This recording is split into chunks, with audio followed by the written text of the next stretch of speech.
This is Quint for Blue Backspace. I'm here today to talk about one of my favorite games of 2016, a high honor given the staggering amount of incredible games that have arrived this year. So let's talk about what makes Thumper, a game about a small beetle made of metal, so great. If you don't know anything about Thumper, the game plays like a mix between a rhythm game and an infinite runner. Obstacles come down a seemingly never-ending highway at impossible speeds, but they come in rhythmic order. If you can keep the beat, it's much easier to stay ahead than just following the path of your eyes.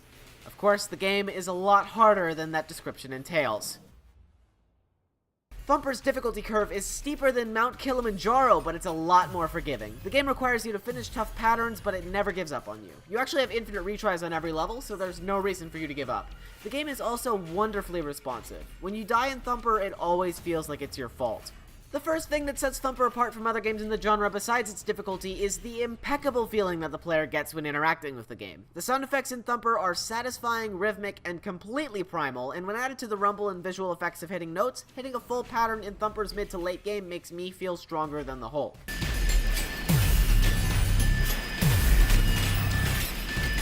Speaking of sound, Thumper's soundtrack is incredible. Crafted by Brian Gibson of legendary noise band Lightning Bolt, it's not often that I get melodies of pure sound stuck in my head, but Thumper's melodies do the trick, and they're able to do so while also increasing the sense of existential dread that the game gives off.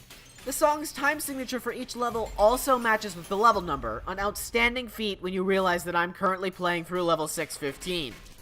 It helps Thumper's rhythms that its level/song design hammers those rhythms into your head like a nail through Play-Doh. When you're introduced to a new rhythm expected to become the motive of the level almost immediately, expect that rhythm to show its face again in every other level from that point on, and expect to know that rhythm well enough to be tested on it when you make it to the level's boss. Thumper's boss system is actually really smart. To succeed, you can't miss a single note, but all of the boss's patterns are formed from motives you've seen previously in the game, with a minor speed increase or note change so that you still have to adapt.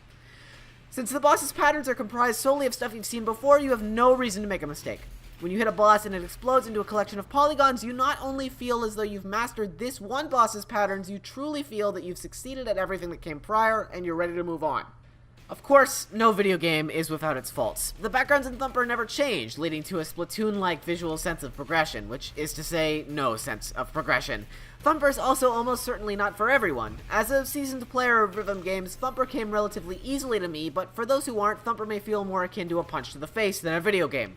When speaking of Thumper, many critics also speak of feeling existential dread while playing, which is a feeling that's totally missed me for one reason or another, so your mileage may vary with that one. Despite these flaws though, Thumper is still an incredible game. If you're looking to take a trip to hell on the back of a beetle, look no further.